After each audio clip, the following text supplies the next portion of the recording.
Welcome back to She's Got Game. On this week's episode, I'm sitting down with Scottish runner Jemma Reekie.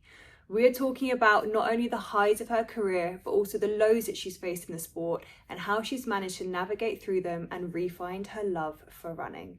I absolutely love this episode. As always, I hope you do too. Let me know what you think in the comments below.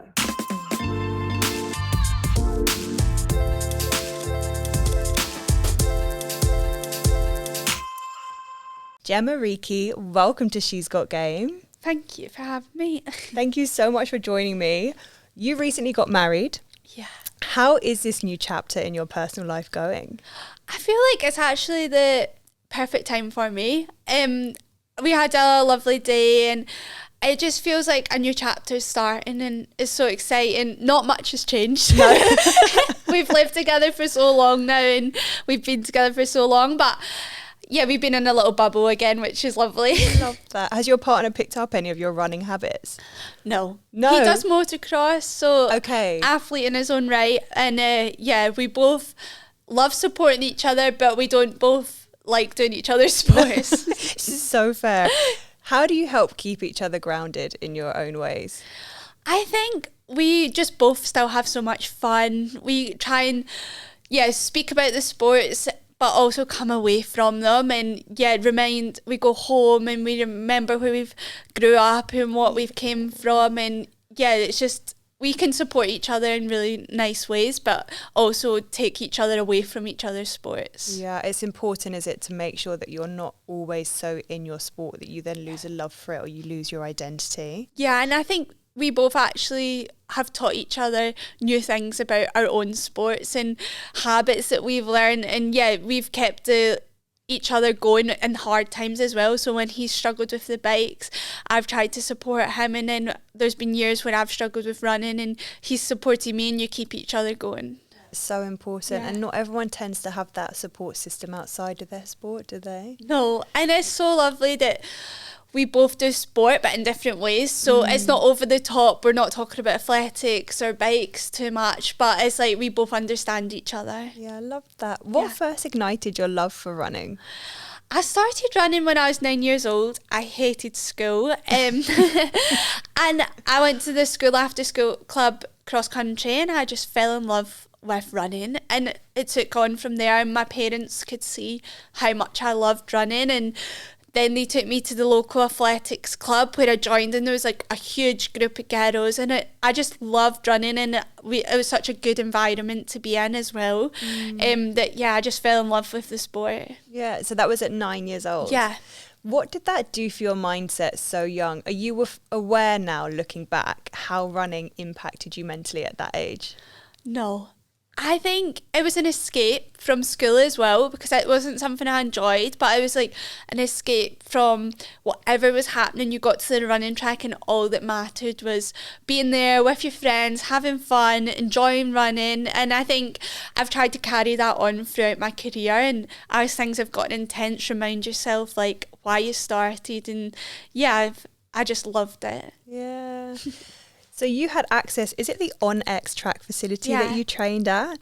Having access to that so early, how did that shape your belief and your process as a middle distance runner?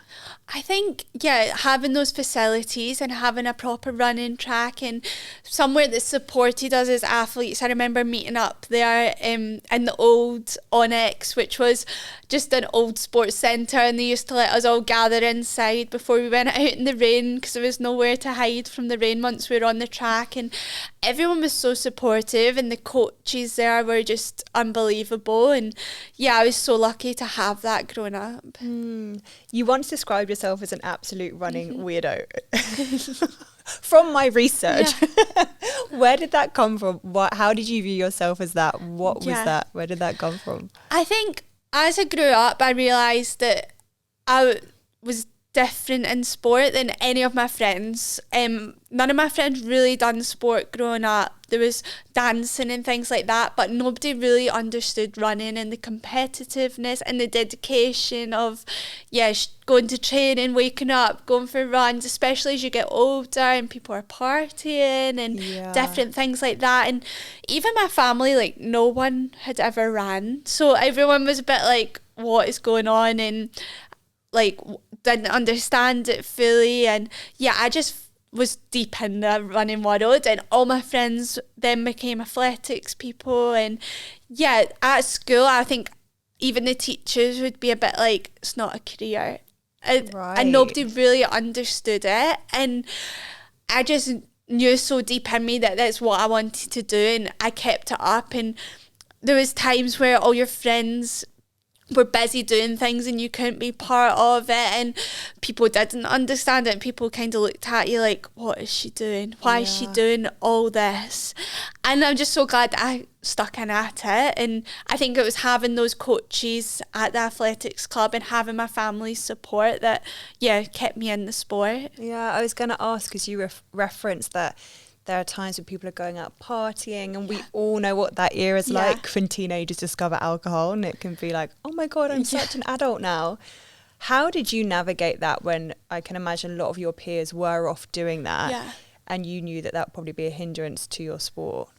I think because I was so determined that that's what I wanted to do, I actually was like, I don't care what anyone thinks, this is what I want to do, and I know that this will affect my running and what I want to do. But of course, like, there was times growing up when I was 18, I went to INAP with my friends on a girls' holiday, and it was making smart decisions and enjoying it when you could do it, and then switching off back into running. And I think by doing that, I grew up with a really healthy balance of having a group of friends that supported my running, but also having fun. And I had a normal, like, growing up with my friends, like, normal relationships with them, having nights out, and enjoyed it at the time. But now it's actually something that I've probably grown out of. I'm not that bothered about going out, and I think it's because I had that healthy relationship when I was growing up. I think, I don't know about you, but I've really noticed there's a really difficult thing, predominantly for guys, to pull away from alcohol these days. It's like it becomes their love language with a lot of their friends from uni. And then it gets to a point where they don't really want to be doing that anymore, but they find it really difficult to stop. What advice would you have for someone who might be in that position? I think it is just having friends outside of those groups of friends as well. So, like, I had a great group of girls growing up in athletics, and they all understood it, and we were all trying to achieve the same things. And it's just branching out and having different friendship groups, and you can do things with different people. That's so important, isn't it? It's like, and also finding a new way to socialise with those people that are your friends, maybe through alcohol. It's like, well, you don't know, you might really enjoy each other's company if you go for a run together instead, or for a coffee, but you just don't know because you haven't tried. And I think it's definitely a stage of life as well, isn't it? Because now going out for a coffee is like going to the pub for some people. So I think it is a stage of life, and once you're through it, I think you do understand, and you kind of see what everyone's trying to do, different things in life. Yeah, for sure. You carried the Olympic torch as a teenager, didn't you? Yeah. Was it London 2012? Yeah. London 2012. How did that come about? So my auntie actually nominated me for it. I'd never even heard that you could do that. And my auntie nominated me for it. And do you know what? It was one of the best things I ever done growing up, because it felt like I was part of the Olympics. Like, it really felt like, wow, this is my first step in the Olympics. Like, I hope I can compete there one day. And it was so magical to be part of. And I'm so glad that she did nominate me, because I think it did inspire me to keep going. Yeah, did it shift what you believed was then possible for you? Because you said, you know, some teachers were telling you that running wasn't a career. Being in that environment, did it prove to you that it could be? Yeah, I think it brought it close to home. It brought it to, like, no, you're part of the Olympics. What can I be part of next? And I want to be there competing. And yeah, I think it sparked a light in me to be like, oh, this is so exciting. There's bigger things in the world. So yeah, I think it definitely inspired me. Yeah. And you've spoken about how psychology, nutrition and science from your time studying. Yeah. became part of your athlete toolkit, how would you say that academic side changed the way you prepare, train, recover, and even think about performance going forwards? I think growing up, I didn't enjoy school a lot. And when I decided to leave school, I was 16 and my parents were like, right, okay, what are you going to do next? And I looked into what I was interested in, and I went to college for sports coaching, and I learned so much about nutrition, psychology. I got opened up to all different people from different sports. Some people that didn't do sport and they just enjoyed sport, and so many different people, and I loved those years of my life as well, and I really enjoyed getting to know people and learning new things, and I think it did definitely help my running going forward, and it definitely gave me experience to go out and meet new people, because before I was just from a small town and all the same people. We went to the same primary school, went to the same high school, and it opened my eyes to so many different people, and it's definitely helped me in life as well. Do you think you'd ever go into the coaching side of things? Yeah, I'd love to coach, and I don't know what level. I just love to go back to my club and help any athletes, boys or girls, and try and help with my experience of the sport. I'd really love to be down there on club nights and give back to what I got given. I love that. That's like a really special full circle moment, isn't it? If you can go back and end up doing that, would be amazing. Yeah, I'd love to be able to do it, and I know that hopefully we'll get a few more people as well doing that, as we just now it's so hard because we travel so much, we're all located in different places, but I really hope to go back to Scotland with everything that I've learned. With the amount that you have to travel for competition, and you now live over here instead of back home, how have you managed to stay so grounded in your roots? I think it's just talking to people. We're so lucky now that we have technology. I'm always on FaceTime to my mum, my dad and brother and sister, and they all definitely keep me grounded. And I go home for as much as I can, and it's just, I'm so close with my family, and we all just go home and we have such fun, and like we are all different places in life, but when we all go home together, it's like we just all are grounded, and we all support what each other's doing. But it's just back home and having fun with everyone. I just think that part of it, we've touched on it briefly already, is so important for a long and happy career. Because have you ever felt lonely being an elite level athlete? I definitely have felt lonely, and I think it's hard with the amount you travel, camps, and even like moving down south. I've definitely came away from all my friends that I had growing up, and at home when I'm in Scotland I barely spend a day by myself because I've got so many people popping in for a coffee or me going to see people, and but I've now curated friends and people that feel like family down south. But I definitely still have days where it is lonely. But it sounds like you have really special people who kind of fill that gap for you and help you feel really I definitely like the group we have down south. Like they're like family to me now, and my coach and his family, I've become part of their family, and everyone down there is so special, and I think it's such a nice small group that it does feel like family, and I'm so lucky to be there. Okay, let's talk about your early success, because you have done some wild things. Like when I was getting all of my research for this interview, I was like, oh my God, how have you achieved all of this? But in 2020, you broke 3 British indoor records, correct me if I'm wrong, but the 800 metre, the 1500 metre and the mile. And then you became the first Brit to win the double gold in the Euro under-23 championships. How did you process a period of such rapid rise? I actually don't know what I done. I was just loving life and loving running, and I was doing these things and I wasn't actually thinking too much about it. And sometimes I look back and think, wow, I should have really stopped and been like, wow, look at what I'm doing. But I really loved doing all those things, and it was nice for everyone around me, my family, and that was the years that really showed all these. I was under 23, so it took me from 9 years old until then to really show something, that true potential. But I loved it. And I don't think I actually thought too much about it. I was just doing it. Yeah, and having a great time. Having a great time, yeah. How did it change how you viewed yourself as an athlete? No, it didn't change me at all. I obviously grew confidence from doing these things, and it opened my eyes to be like, what's next? But as an athlete, it's always in me to be the best I can be, and that's what I was doing at that time. I was running the best I could, and I was really happy, and I was being the best athlete and I could be, and I was just trying to improve myself every day, and that's what I was doing. So yeah. Did you feel like there was more pressure on you after having set the bar so high? Yeah, there was pressure, and I think it was a strange time though, because by the time I'd done those races indoors, it became COVID. Okay. So it was COVID year.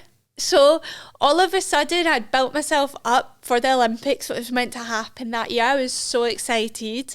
I was young and I was quite naive, and I was like, I can just go to the Olympics, no pressure, and this will be great. And then everything got delayed until the year after.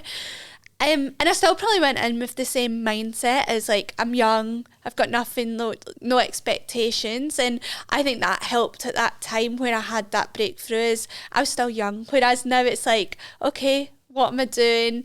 The clock's ticking. Yeah. I need to, but at that time, I don't think it added any pressure. No.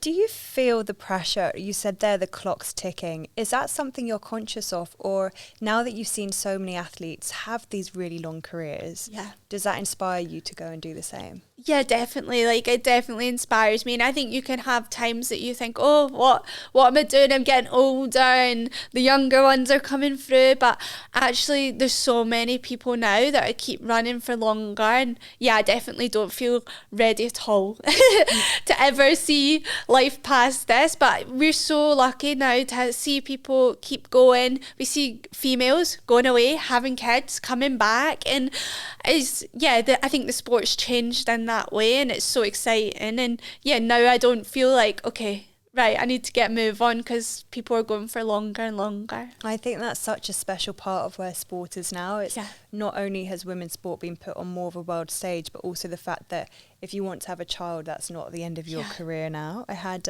Alice Kinsella on here, who's a GB gymnast, and she's just had her little one, and she's going back to it. Her goal was always to get back to it. Whereas in the past, she would have felt like she had to retire in order to do that. So now there's not that this or that, which I think is just great for female athletes. Yeah, it's definitely a lot healthier for females, I think. And yeah, that mindset as well, like, actually, I don't need to be done. I don't need to stop what I'm loving doing. So yeah, I think it's really healthy for us all. Yeah. With the rise in profile, as you've gone through the sport, and also the rise in social media and media attention, what would you say is the hardest misconception that people have about you, and how do you manage that alongside your own goals and values? I think, and I'm part of this, but social media, you see the best parts. And like, yeah, I'm part of it, and it's tough because we only want to show everyone the fun bits. And I've tried to get a bit more open on my social media with real life, but even this time last year I was in a boot, and nobody would know that other than the people closest to me, because I didn't post anything for that month. And yeah, it's tough, and I think it puts pressure on younger ones to see our lives, and they think I've got friends that are like, oh, you've got it all together and you've got your life sorted, and it's like you're behind thinking, oh, I wish. I wish. And I think social media is making things really tough, but we have to use it as a positive as well. Like, we're building profiles of athletes. Younger athletes are seeing athletes more, and hopefully we're being more relatable. And I think personally, I'm going to try and be more relatable even on my Instagram, to be like, this is real life, this is not all the good bits, you're going to get the bad bits as well. And yeah, I think that's the best way us as athletes and just people can use social media. Do you know what's interesting to me is that with social media, so something so many people, general population people struggle with is comparison. What is that like for athletes? Does that just give you even more of a lens into what everyone else is doing? You can see your competition the whole time. Is that beneficial because you're like, cool, I know where they're at and what they're doing? or does it almost feel like a bit of a distraction, and that, I don't know, do you feel that comparison element of it too? I definitely think we all compare. I mean, we compare in everything in life, like who's, even for us, like who's having kids at my age, who's getting married, who's got jobs, who's not, who's at uni, and everyone's doing so many amazing things, but everyone's different. So you can compare yourself to everyone, and they're probably looking at you thinking, oh wow, they're doing this and I'm doing that. And yeah, I think as an athlete, like you can watch what people are doing online, but I know myself, like you only do see the best bits. And yeah, so I definitely try not to compare too much, but I think it is a hard thing, and I think it is something that I've matured with as well, not to compare myself. Yeah, it definitely comes with time and just that inner quiet confidence as well, doesn't it? So let's talk about the Tokyo 2020 Olympics, which ended up being in 2021 because of COVID. How did that extra year sit with you? What happened in that year of delay for you? That year, I think it gave me time to get stronger and be prepared for it. I mean, I went there and I really hoped to medal there, and I came away as 4th place. And at the time, I was heartbroken. And now looking back, I think, wow, that was amazing. Like, you went and I tried my best to do what I could in that race, and I came away with 4th at the Olympics. And yeah, I probably, again, just gave myself a hard time after it. But now looking back as an older athlete, I can say, like, that was a really good achievement. But yeah, and sometimes people would say, like, oh, if it happened the year it was meant to, like, you're running the quickest that year. And I just always think, like, everything happens for a reason. And that's the way my mindset is like, it wasn't meant to happen. And I think everything that I've been doing throughout the years has prepared me for, like, what's ahead. And that's the way I like to think of it. Yeah, I mean, that 4th place conversation is always really difficult because it's an insane achievement, like you said. Anyone from the outside looking in is, you're the 4th fastest in the world. But for you, you said you were heartbroken. How do you balance those feelings of disappointment in the moment and also acknowledging that you just came 4th in the world?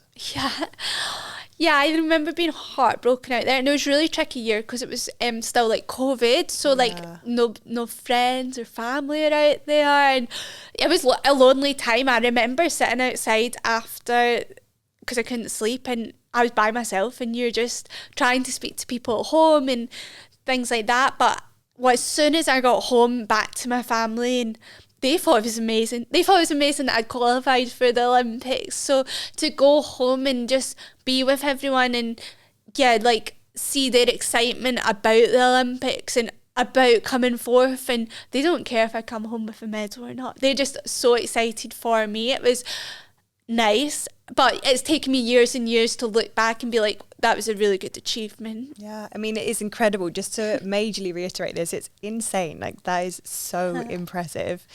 In 2023, things shifted and you had a bit of a coaching change. What did you learn about yourself in making that decision? Because it's a big one that I can imagine is one of the biggest decisions to make for a lot of athletes. Yeah. But athletes change coaches all the time. What did it teach you about yourself? Oh, so I'd been with the same coach for 8 years. And before that, I was with amazing club coaches, and I was in a really bad mental place, and I knew I needed to do something about it, or I don't think I'd still be in the sport if I'd stayed where I was. And I think it was an age thing as well. And I got to the point that I thought, actually, no, this isn't what I want to do, and this isn't the way I want to be. I was really unhappy. I was dealing with eating things and all different things like that. And I was like, actually, I want to change. And I want to keep doing this sport because it's what I love to do. And I knew who I wanted to move to. And John, my coach now, like, I moved to him. He was happy to take me on. And I was so happy because he was the only person that I knew in my heart that I wanted to move to. But I also knew it was going to be a massive change because I lived at home when I was at home. Yeah. And then I was moving away from home, and it was a lot to process in that time, but it's the best thing I could have ever done because I'm still in the sport. I'm happier and healthier than ever. And we've spent 2 years, which have been really tough. And there's been so many good highs. Like, we've had amazing times, but we've also had the lowest of my times processing everything. And I think it's the best thing I could have ever done, not just for my athletics, but just for my general life. And I've learned so much about myself in these 2 years. And I don't think I would have learned so much if I hadn't moved away. And I do think everything happens for a reason. And I was moving down here to get ready for the next stage of life. What advice would you have to other athletes who may be in a position that you were in 2 years ago, facing that major transition?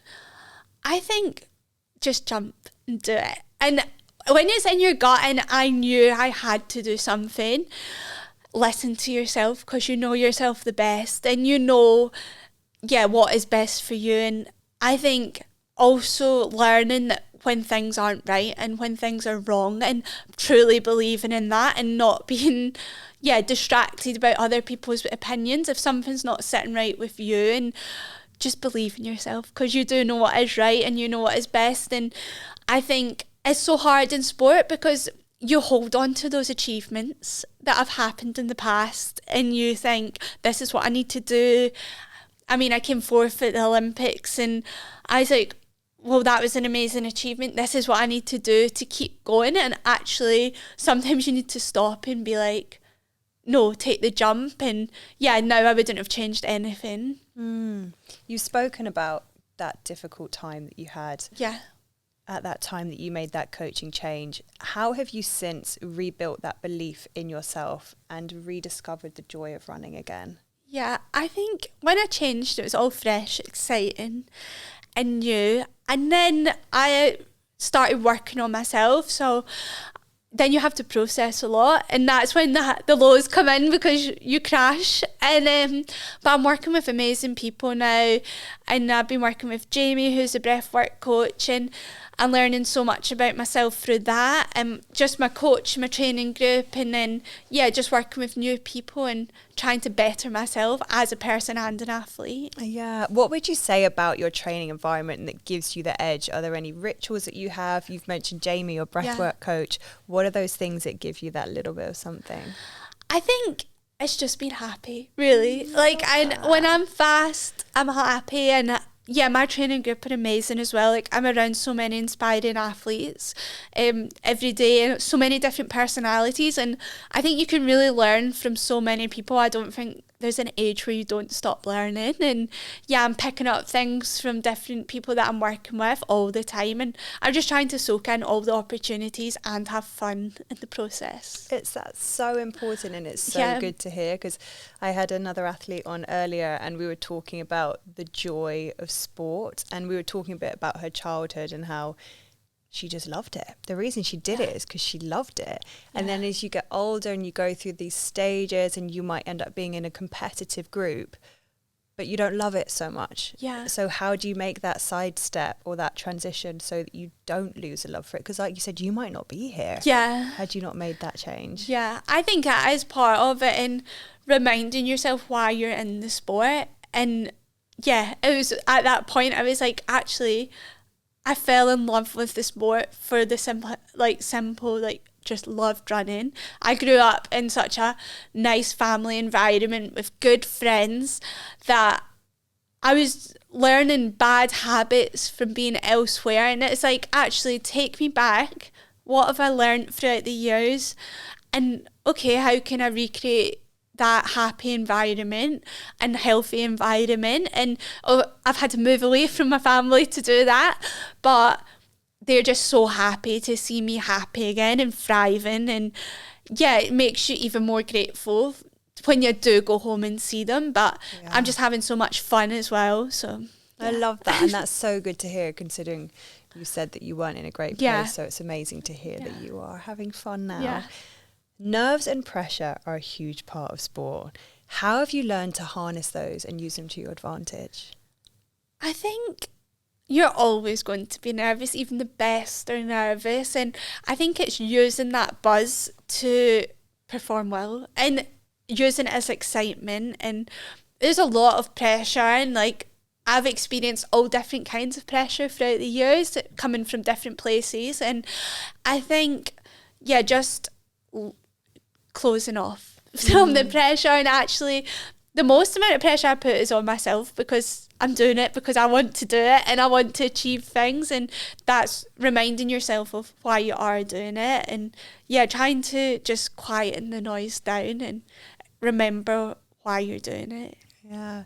So I did a bit of running when I was younger, and I weirdly loved how hard it was. Like that, the pre-race nerves, if you could channel those, they really did boost your performance. Yeah. And listeners will have heard me say this 100 times, but it then got to a point where it was so awful that it really hindered my performance.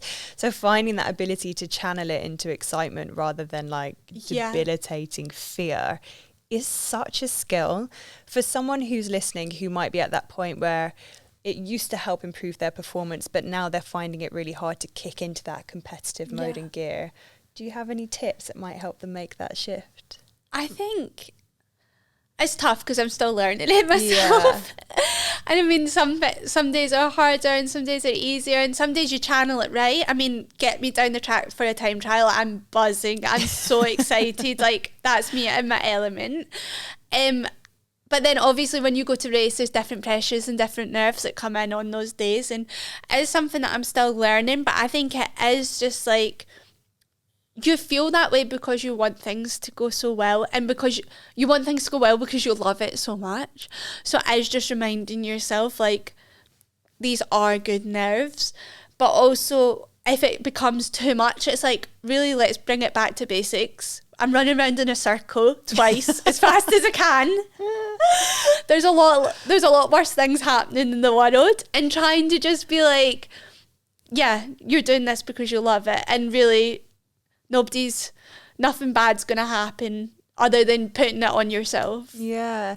So for those who don't know, if you run the track twice, it's 800 meters, right? What made you transition more from, because you did the mile and the 1500 before, is 8 now your current focus? I think next year I'll be doing both a bit more. And it's because I've been great at the mile and the 15 in the past. I moved to the 800. I still think I've got more to give in the 800, and I'm not ready to give it up yet. But looking on to LA and things like that, I'm not opposed to bringing the 1500 back in. Yeah. How do you juggle the training for both? Yeah, the 1500 training for me comes a lot more naturally. And I think it's years of building up endurance and things like that. And I mean, growing up, that's what I'd done. So I think I have just built that up naturally. But I love the 800 metre training. So my coach does a really good job of balancing it. And because the 1500 training comes naturally, they're both complementing each other. But I don't do too much planning. I just let him do it all. But it's definitely going to be a bit trickier next year if I try and do more of both, because this year and the previous couple of years I've focused fully on the 800. But yeah, I'll let him worry about it. Just pass off that responsibility. Yeah. It's not for you to think about. So you've described the pain of running hard as something you embrace.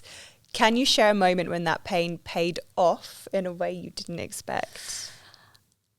Oh, there's loads of sessions where I've done it and it's like you're in flow, but it's so hard, and you finish and you think, wow, how did I do that? But definitely London Diamonds League last year, I remember running behind Keely and I down the back straight and she was pushing on and I was thinking, this feels hard and fast. And then I walked away with a personal best for the first time since those Tokyo Olympics. And yeah, it was amazing. And that is like, when you're in that working hard, but you're still doing it, it's such a nice feeling. I think that's why we all do it, because when you're in that flow of running fast, it feels so good. Would you say that your training is often harder than the race itself? Yeah. Training is so hard. How many times a week are you having to train? Or not having to, how many times a week are you training? Like, what does your training week look like? So on a Monday, I'm down the track in the mornings, and it's a long session, but it's mostly technical, which is actually probably one of the things I struggle with the most, because I can just run and run and run, but actually bringing it back and looking at style and learning how to run better and more efficient is probably the thing that I need to work on the most. And so I do that on a Monday. On a Tuesday, we do like hills or a tempo session. On Thursday, we do hills or a tempo, whatever one we've not done. And then on a Saturday, we do a hard track session. And in between that, we're running double days, gym and everything like that. But we have like 4 hard days a week. And then during the summer, we swap out those hills for another intense track session. It's so full on, is it? It's your entire life. It's your job, it's your career, but it's also your hobby. I remember the first time I saw you in person was at Breaking 4. Yeah. I was watching you from the stands. What was that experience like? So for those who don't know, Breaking 4 was where Faith was trying to break the 4-minute mile, and you were one of the pacers, weren't you? How did it feel? Oh, it was amazing. Was it? It was, when I got asked to do the experience, it was in the middle of the season. There was a lot of things to like think about, and when am I racing? Can we make it work? Can we bring it in? And we made it work, and I'm so glad we did. It was one of the best things that I've done in my athletics career. It was so different because we showed up as a team. And even with the boys, like, it was so bizarre being on the track with the boys, because we don't often do that, but obviously she was trying to run so quick that we needed them. And then me and Georgia, like, we're normally competitors, and then we all become team. And it was a lovely experience. We spent the week in Paris and practicing, and then on the day, I didn't think I'd feel too nervous, and on the day I felt terrified. Did you? Yeah, because I was like, it felt like a huge responsibility. And we all wanted Faith to do it. We all got so invested in it that it was like and that was such a nice thing about it, because we're normally so invested in ourselves to do well, but we were also invested in Faith to do what she could. And she went out there and she ran like the fastest mile ever ran, which was like insane. And it was just so special to be part of. Yeah, it was amazing. I mean, the whole thing there. Val, who was sat as our technician today, and I were there. Did you cry? Yeah, I think I cried as well. It was the most amazing day. So emotional. I mean, but also, so I'd got the Eurostar, right? And I got there with, I think, 1 minute to spare. And I was like, if I am 5 minutes late, I have travelled all the way from London to miss a 4-minute run. Like, I can't even be 5 minutes late. It was so funny. I was like, if I don't sprint this, like, she's about to run a 4-minute mile, the least I can do is sprint for my line bike to get into the stadium. What is it like? Because I can imagine the track world is actually quite small. And you said there you're then on track with Georgia Hunter-Bell, who is a competitor to you, but is now a teammate. How do you find that balance of sometimes you're friends or friendly with each other, and other times everyone is your competitor? Is that hard to do? I think actually in the sport at the minute, the girls have a really nice balance, and we're all really good friends off the track. But as soon as we step on the track, it's like race time. We could just switch it on and off really well, which is really nice, because we spend so much time throughout the summer travelling together. In the winter we're on camps and we see each other, and it's just, we've all got a really nice balance that we can just switch it on and off. But it was different to all be in our race kit and all working as a team, and I think the really girls get to experience that. But as middle distance athletes, we don't really experience that. And even being in the call room with all the boys and Faith, and you could tell we were all nervous. And it was just a really nice experience, but really different. Yeah. Which of all of your races to date would you say has been the most profound to you so far? I don't know. I've had so many nice ones for so many different reasons, but one of my favourite memories was when I ran 1:57 indoors, and it was like, at the time, it was like the fastest that had ever been ran indoors for so many years. But the most important part was my family were there, and my grandpa was there, and yeah, that was when I broke the British record, and it was my breakthrough as a not a junior, so it was my breakthrough as like a senior athlete, and it was just so special because it was at my home track in Glasgow. It was a low key meet, and my family were right by the side, so straight away I could go and see them, and it was so special. For those who don't know, what is the main difference between indoor and outdoor? Yeah, so the track's smaller, 200 metres, it's banked, so the bends are really tight, and yeah, it's just really different racing. It's something that I love to do. Last year I didn't get to do much indoors, but I'm hoping this year to get a full indoor season in. But it's like a nice point because in the winter we've been training for so long. It's nice to then go on to competing again before you compete for the summer. But yeah, it's definitely because it's so short and the bends are so tight. It's hard to overtake people, and yeah, it's really tricky. It's a real skill to be good indoor runner, and it's really different from outdoors, but it's something that we all love doing. Yeah. So do times tend to be slightly faster or slower indoors? It's tricky because in one way you've not got the conditions outdoors. True. So there's no wind ever, which is lovely. There's no rain ever, which is lovely. Yeah. But also the times are generally slower because you go around more bends and more tightly, and yeah, if you are stuck behind someone you can only really overtake on the straight, which are really short. So yeah, they're generally slower, but in some ways that you can see some really quick times. Yeah, it's interesting because I actually hadn't really thought of that before, that the amount of times you're having to go around a bend, so then you're monitoring your pacing. You know a lot more about this than I do, but when I step back and think about it, I would assume that outdoor is easier to run faster than indoor. But then the elements thing is big. I was running in the wind the other day. Oh my God, it was actually the worst run I've ever been on in my life. I was like, why am I going backwards? This is horrendous. Sometimes you just feel like you're stuck on the spot. You do. And you're trying so hard. You're not moving. What would you say is one of the biggest sacrifices you've had to make in order to pursue your athletic career?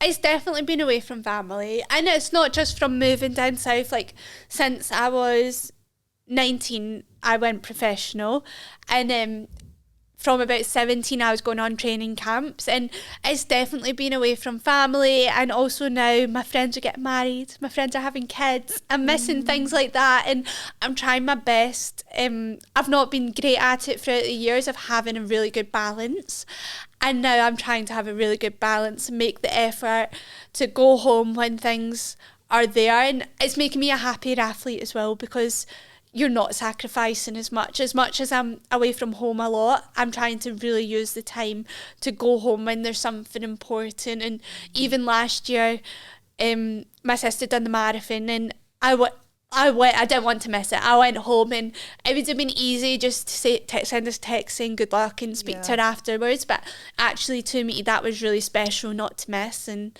when I'm at home during the winter, my brother plays rugby, so going to those home games and really trying to maximise that time so it doesn't feel like I'm sacrificing. But that's definitely been the hardest thing.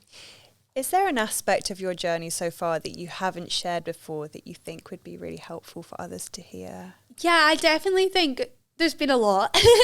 There's been a lot over the past years that I wasn't ready to share.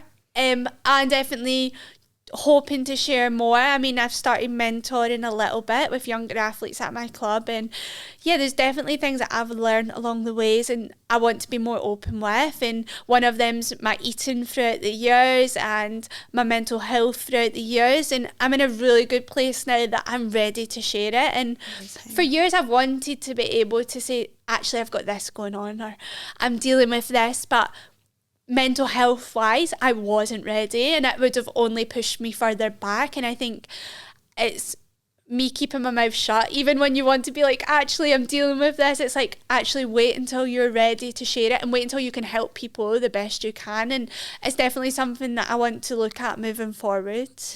I've similarly to you, I had some eating struggles and mental health issues in the past.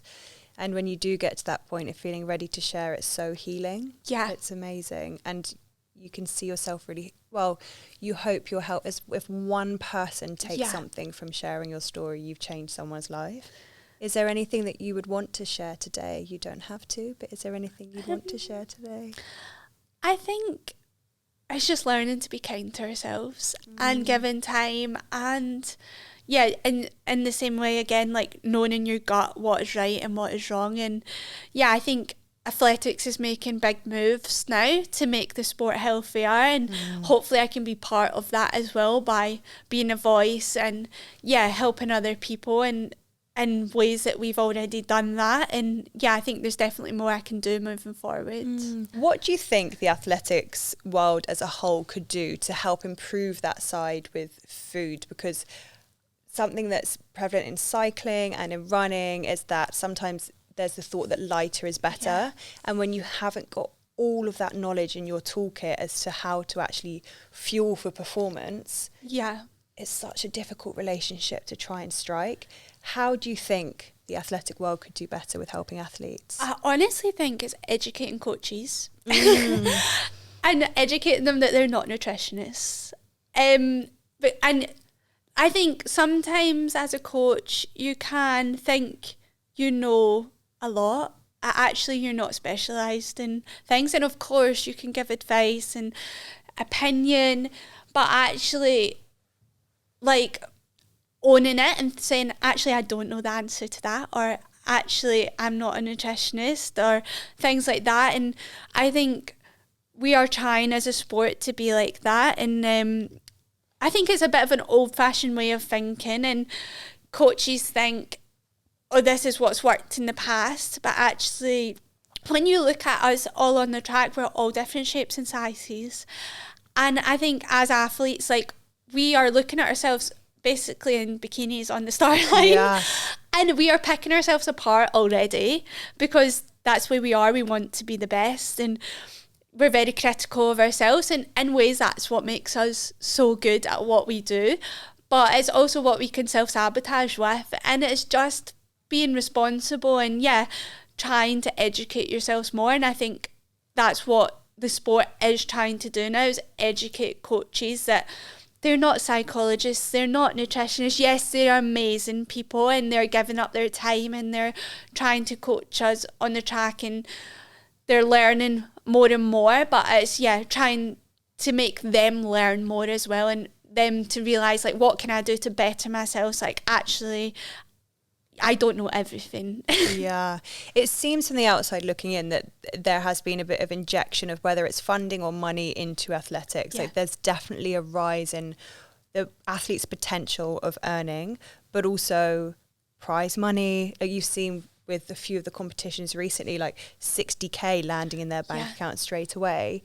Do you think that now there is more money in the sport, that specific things like nutrition and psychology will be allowed or are in a better position to be outsourced to the relevant specialists? Yeah, definitely. I mean, for myself, I've prioritised psychology and things like that this year, and I've outsourced my own people that I knew I had to work with to improve myself. And if I wasn't supported by Nike, I wouldn't be able to do that. And they've been really supportive throughout the years. They've listened to me and they know what I'm working on as well. And by having my contract, what I have, it means I've been able to, outsource people and get more help. And I think, hopefully, now that I'm working with these people, even speaking to people within British athletics and saying, actually, I've been working with this person really good, they could recommend them to someone else. And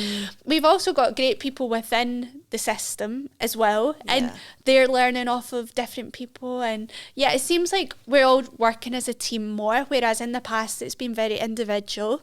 Whereas I feel like everyone's coming as a team to be like, right, what can we do to be better? And people are being more open and ready to learn, and not being stuck in that old-fashioned way of like, this is the way I like, and things like that. That's it, isn't it? Someone was telling me recently, where was I? I was on a course. It was a sprint course. Well, it was the guy leading it was a runner. Yeah. He coaches runners. And so we were talking at one point about programming, and there was also a heptathlete out there at the time. And she was basically saying that one of her coaches, or the coaches she's come across, has still got the same program that he's been using for 20 years. And it does work. Yeah. It's worked with previous athletes. They've all got exceptional results. But there's also that tipping point where it's like, yeah, okay, that works to a point, but what does the athlete in front of you need? Yeah. And could we adjust what's previously worked to be even better? Yeah. So it'll be really interesting to see how that develops over the next few years with more knowledge, more research and more money in the sport. Yeah, I think so. And even like the things like bicarb, people are using Morton bicarb and all different things. And we've got so many things coming into the sport that's changing. The shoes are changing all the time. Yeah. Everything's changing. And I think that's what people have learned. The coaches have learned, the systems have learned that actually the sport's changing, so we need to change and we need to educate and learn new things, and it can only be good for the sport. Given your journey and platform, what do you hope your legacy will be for the next generation of Scottish and British middle distance runners? Oh, I mean, in Scotland, athletes are doing amazing. We've got like Jake Whiteman that's been Olympic world champion, and then he got silver this year, and we've got Josh who's been at the Olympics and got medals, and we've got and Laura who's done amazing medals and everything. And I hope that I can just hopefully achieve these things, but also again take back what I've learned and have a voice for athletes. And I hope that athletes can look up to me, not just as a runner on the track, but also like somebody that can be healthy mentally and physically, and use that to develop more athletes. Yeah. How would you like them to remember your approach to the sport? I think just enjoying it, somebody that's doing it because they love it, and doing it, just for the fun of it. And of course there's going to be things that people remember, your good achievements, and actually don't really remember your bad ones. No. So true. Some people are like, wow, you're amazing. And I'm like, oh, I remember every bad thing I've done, every bad race I've had. But hopefully they just remember me as being a good person and having fun with the sport, and being supportive to other people. If you had one piece of advice for your younger self, what would it be? I think just keep having fun, keep loving it, and just doing what you know is right. I love that. Thank you so much. You've been incredible. Thank you for having me. You're so welcome.